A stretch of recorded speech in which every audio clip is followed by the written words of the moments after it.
Hello students, welcome back to another geometry video. So, you know what to do by now.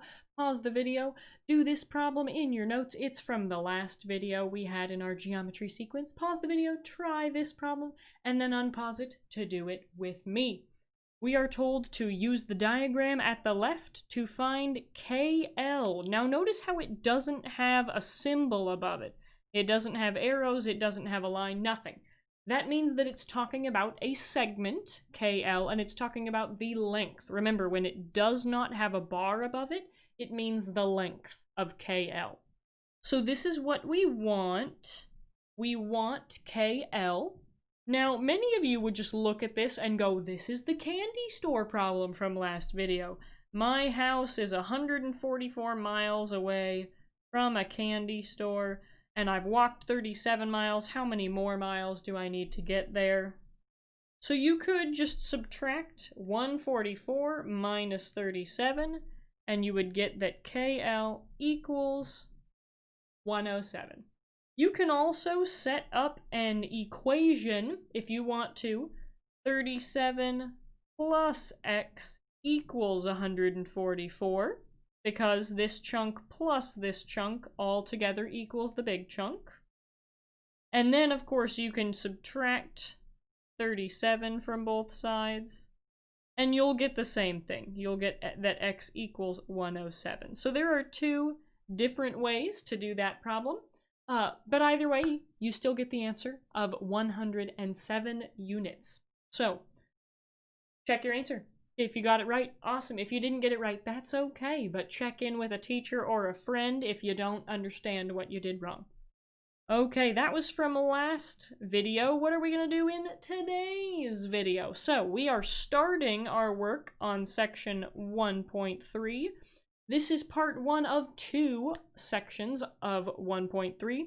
Today, we focus on midpoints. Next video, we focus on the distance formula. So, our learning target is that you know what midpoints and segment bisectors are. These go hand in hand, midpoints and segment bisectors.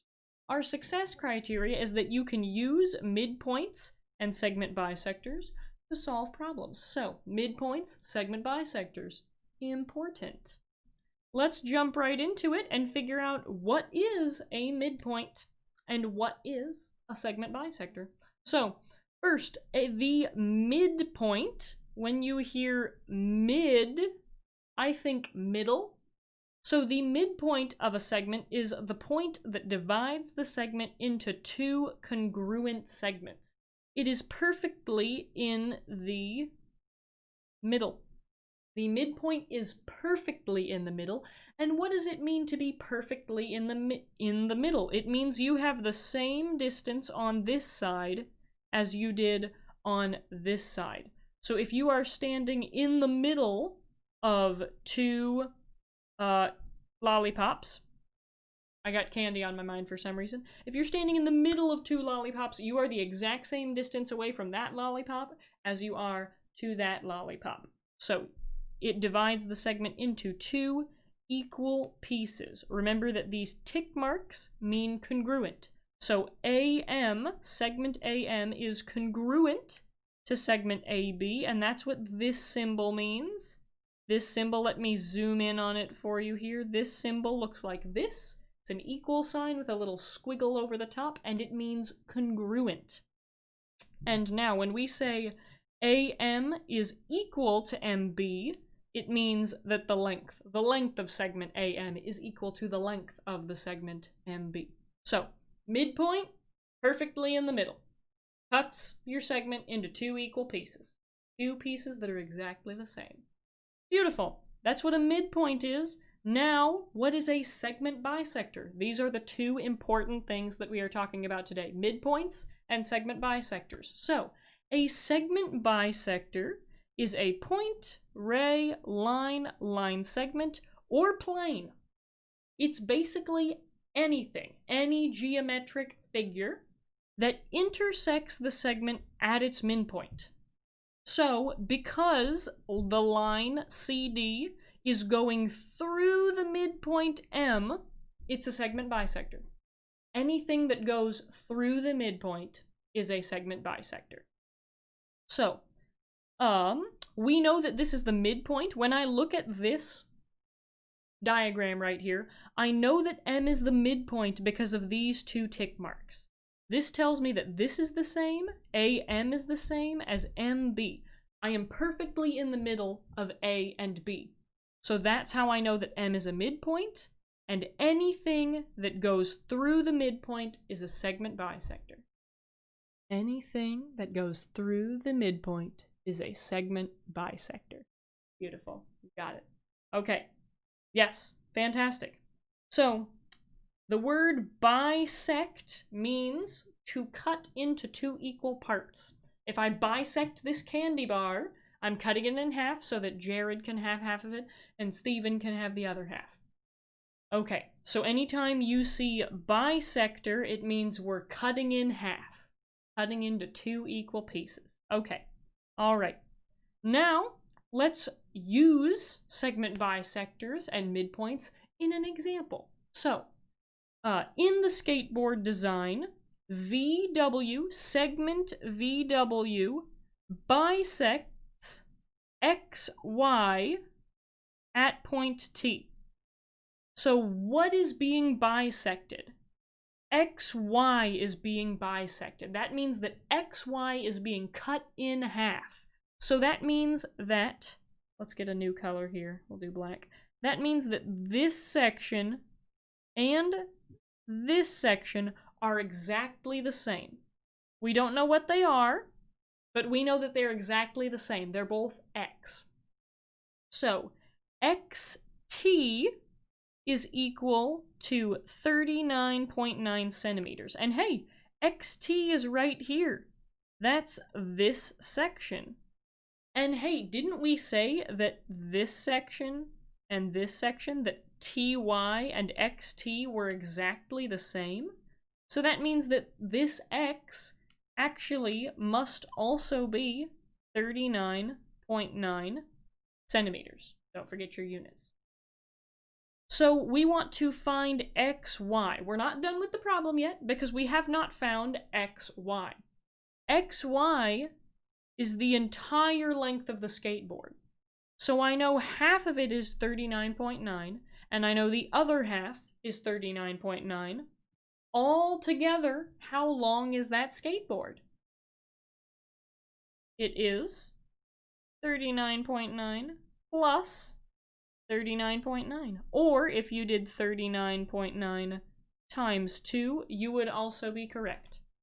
Either way, you have gotten an answer of 79.8 centimeters. Don't forget your units.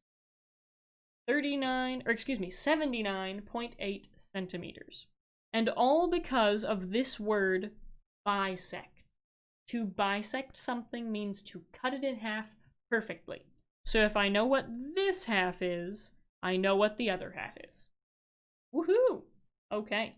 If that went too fast, you can rewatch this section of the video, and you can change the playback speed to 0.75, so that you can see it a little bit slower.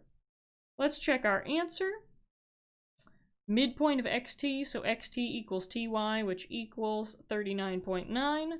And then you add them together and you get 79.8, so 79.8 centimeters. Yay! Okay, next.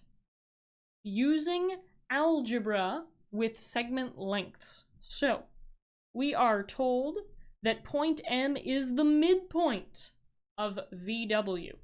M is perfectly in the middle, which means it is the same distance away from V as it is from W, which means that the length of each of these segments, 4x minus 1, has to be the exact same as the length of MW. So if M is the midpoint, this segment and this segment have to be the same length. And if they are the same length, if they are the same, they are equal, and I can set them equal to each other. Now, I want to find the length of segment VM, and in order to find the length of segment VM, I mean, I know, okay, so I know Vm is equal to 4x minus 1. But that doesn't help me. I don't know what 4x minus 1 is. I don't know what x is. So if we can solve this equation for x, I can plug x in to this equation, and then I can figure out what Vm is. So we want to find x. Let's solve this equation. I'm going to get all my x's on one side, all my numbers on the other. So I will subtract 3x from both sides, and I get x minus 1 equals 3. Add 1 to both sides, keep my equation balanced, and I get x equals 4. Am I done? I solved for x, I'm done, right? Wrong. Because I need to plug that x in, I want to find the length of Vm. That's my ultimate goal. The question has asked for Vm, not for x. So I can't just leave it at x. I need to go a step further and plug it in to find the length of Vm. So Vm is equal to 4 times x, but x is 4, so 4 times 4 minus 1, that is 16 minus 1, which is 15. So Vm equals 15. A way that you could check this answer is by plugging x into the other side. 3 times 4 plus 3, 12 plus 3, aha, that is also 15. I need these to be the same, otherwise m wouldn't be the midpoint. And that doesn't make sense because we just said in the problem that m is the midpoint. So because both of these are 15, we have confirmed that m is the midpoint, therefore we must be correct. Let's check our answer. And here, let me write up here, check, so that that's not confusing. We were checking our answer over there. Okay, x equals 4, and then evaluate the expression for Vm when x is 4, and aha, Vm is 15. Beautiful. And then look at that, they did the same check that we did. How convenient. Okay, that is all I have for you today. Midpoints and segment bisectors. Next video, we're going to talk about the midpoint formula and another fun formula. If you have questions about anything we talked about in this video, questions are good, and I encourage you to ask them. Ask your teacher, ask a friend, ask whoever you'd like. Woohoo, Chromebook's dying. That's not good. Good thing we're almost done. All right, these are practice problems. You can do these to practice what you have learned in this video. They are like both of the examples that we did in this video. Remember that these might be different than the problems your teacher assigns for homework, so make sure you're doing your homework as well as these, or your homework instead of these. Okay. And as always, we will end with a launch. So, our launch today comes from Lindsay Vaughn, and it says, life changes very quickly, in a positive way, if you let it. In a positive way, if you let it. This is the most important part of this launch. You get to decide if life changes in a positive way or a negative way. Sure, bad stuff can happen, good stuff can happen, but what determines whether something is good or bad? You do. Your thoughts determine whether something is good or bad. So if you want something to be good, think about it in a good way. Find things that make it good. If you find all the negative stuff and all the stuff that makes it bad, of course it's going to be a bad thing. But if you focus on the positive, it'll start to be more positive. So, focus on the positive as you go throughout your day. That is my launch for you. Take it with you as you go throughout your day. Have a wonderful rest of your day, and thanks for being here. Thanks for watching. Bye.